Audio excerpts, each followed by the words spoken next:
యాదాద్రి శ్రీ లక్ష్మీ నరసింహస్వామి ఆలయాన్ని మంత్రి సీతక్క దర్శించుకుని ప్రత్యేక పూజలు నిర్వహించారు. మంత్రి సీతక్కకు ఆలయ మర్యాదలతో పూర్ణకుంభ స్వాగతం ఆలయ అర్చకులు పలికారు. సీతక్కకు స్వామివారి మహాప్రసాదాన్ని ఆలయ ఈవో భవానీ శంకర్ అందజేశారు. రాహుల్ గాంధీ ప్రధానమంత్రి కావాలని ఆకాంక్షిస్తూ ఆమె స్వామివారిని ప్రార్థించారు. అనంతరం యాదగిరిగుట్టలో ఇందిరమ్మ గృహప్రవేశం, మహిళల సంఘాల తరగతి గదుల ప్రారంభోత్సవాల్లో పాల్గొన్నారు. ఆలేరు ప్రాంతంలో దుర్గాబాయి మహిళా శిశు సంక్షేమ భవనాన్ని కూడా ప్రారంభించారు. ఇల్లు లేనటువంటి బీద ప్రజలకు ఇందిరమ్మ గృహ పథకం ద్వారా 5 లక్షల రూపాయలు రాష్ట్ర ప్రభుత్వం అందిస్తుందని ఆమె తెలిపారు.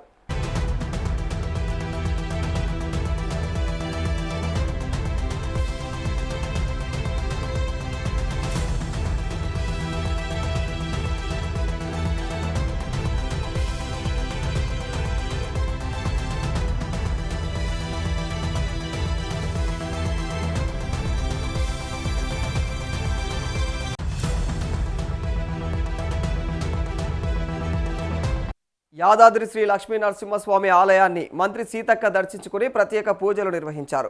మంత్రి సీతక్కకు ఆలయ మర్యాదలతో పూర్ణకుంభ స్వాగతం ఆలయ అర్చకులు పలికారు. మరి సీతక్కకు స్వామివారి మహాప్రసాదాన్ని ఆలయ ఈవో భవానీ శంకర్ కూడా అందజేయడం జరిగింది. మరి రాహుల్ గాంధీ ప్రధానమంత్రి కావాలని ఆకాంక్షిస్తూ ఆమె స్వామివారిని ప్రార్థించారు. మరి అనంతరం యాదగిరిగుట్టలో ఇందిరమ్మ గృహప్రవేశం, మహిళల సంఘాల తరగతి గదుల ప్రారంభోత్సవాల్లో కూడా ఆమె పాల్గొనడం జరిగింది. ఆలేరు ప్రాంతంలో దుర్గాబాయి మహిళల శిశు సంక్షేమ భవనాన్ని కూడా ఆమె ప్రారంభించారు. ఇల్లు లేనటువంటి బీద ప్రజలకు ఇందిరమ్మ గృహ పథకం ద్వారా అయితే 5 లక్షల రూపాయలు రాష్ట్ర ప్రభుత్వం అందిస్తుందని చెప్పేసి ఆమె ఈ సందర్భంగా తెలియజేశారు.